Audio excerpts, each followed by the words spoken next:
Hi everyone, this is Chris Brazel. Welcome to my world. We're in an absolutely amazing spot out in nature in Armidale, which is super. Today I'm talking to Lisa. Lisa and I used to work together many years ago in finance. Can you believe? That's probably why I'm a number cruncher today.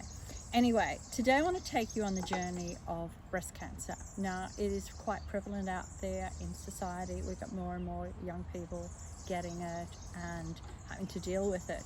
I'm a believer that breast cancer starts when you stop nurturing yourself, and it's very much a disease that I think we can get on top of ourselves as women. Now, you've been through breast cancer. Yes. You're on the other side now. Yes, absolutely. Love your colours today. So what Lisa and I want to talk about today, I did some number crunching for Lisa, and one of the things I said to Lisa when we were talking about it, I understand why you were able to do what you were, because one of your codes is I will find the answers, I will find the solutions, I will do it. But we're going to talk today about what it's like when you first get it, and how can Lisa and I help you, or how Lisa and I can help someone else that may be out there who's just been given this diagnosis or this news, that let's help you and see how in our way doing things a little bit alternate, a little bit different, because at the end of the day you've got to go by what the doctors say. You have to go, well, you don't have to, but it's I think best to go with the doctor, because sometimes you do need that little bit of help. But this up here, this mind and this body belongs to you, and you can, correct me if I'm wrong, but when the doctors told you about the breast cancer, you then used your mind, your body, to work in conjunction with them to win, which is why you are today. So how was it when you first got diagnosed, or what was your first thing, or what did you go through? So when I was first diagnosed, it was shock, and because everybody doesn't believe that it's going to happen to them. But I guess over the next few weeks you're kind of led down a path of testing and seeing doctors and being told the path that you'll have to take for surgery, chemotherapy, radiation, and each step is going to be difficult. And I think at some point you need to sit down with yourself and accept where you are, accept and explore how this may have come about, and maybe delve into why did this happen, how did the way I'm living my life create a space for this to develop within me.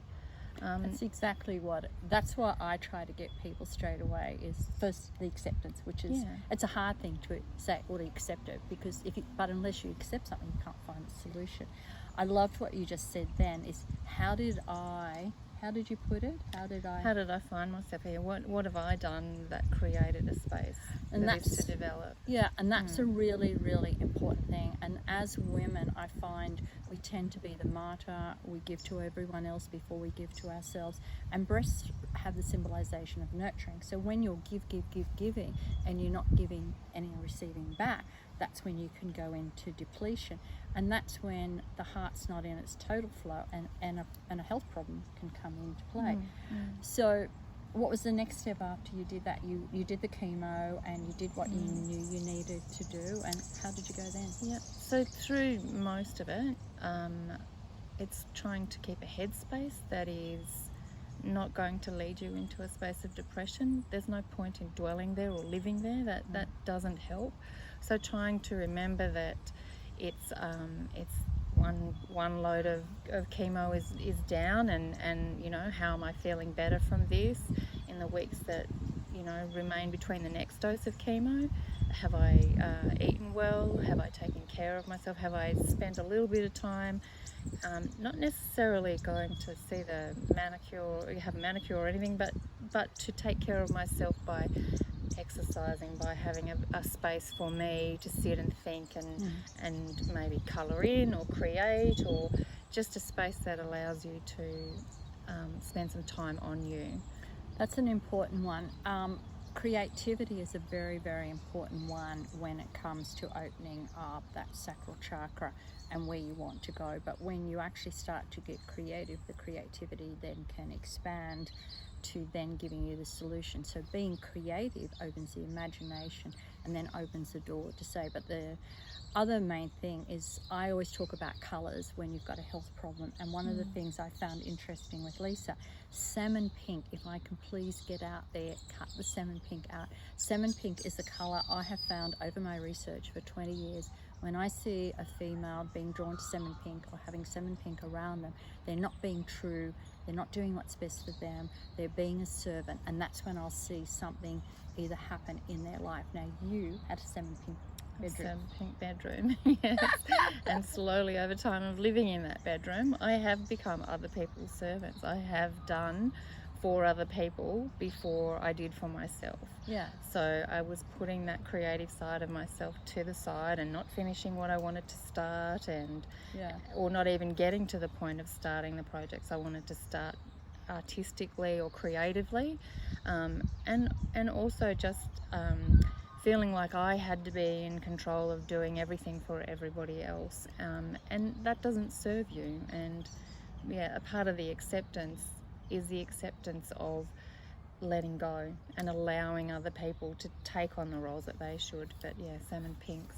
Yeah, it's not out. So we might now say that. So one of the things when you get a health problem, you get breast cancer in particular, you have to go to the bedroom and you have to look at what are the colours you have in the bedroom. So with Lisa, she had the salmon pink. She doesn't have it. It's now being painted. That's great. But have a look at the quilt. Have a look at the pictures on the wall. Have a look at what it is, the symbolization. So I had one lady who, one of the pictures on her wall was this really sad female bending over, really worried. So when you wake up and you've got a health problem and you've got a picture on the wall, it might be one of the famous painters you might paid a fortune for the painting, which is what she very politely told me how much she paid for it. And it's like, yeah, but it's sad and it's making your mind sad. You cannot win in life when you get up first thing in the morning and the first picture you see is a very sad, bent over female wondering, what in the hell am I going to do? Negative energy. You really can't be sitting around with people who are giving you negative energy.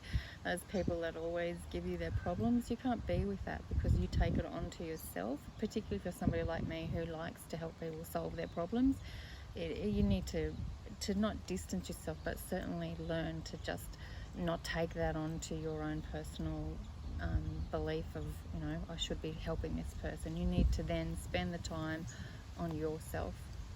So Lisa now is using the journey she's been on, because I believe nothing's done to you, it's done for you. And Lisa and I, as I said, worked together many, many years ago, and Lisa was actually the first one who introduced me to spiritual type healing and all of this.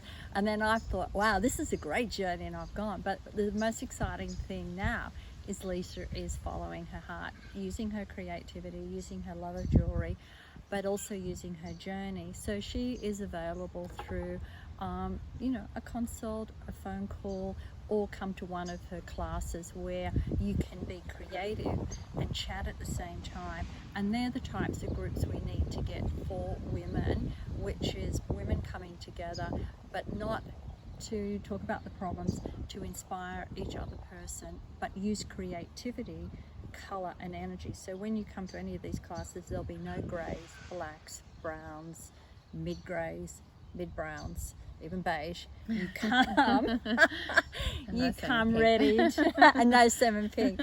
You come ready to be part of life. So if you want any more information about Lisa, and any time you want to chat with Lisa or come to any of Lisa's classes, just go to our WOW website, www.wowyesIdidit.com.au, or go to chrisbrazel.com.au, and we will be able to put you in contact with Lisa.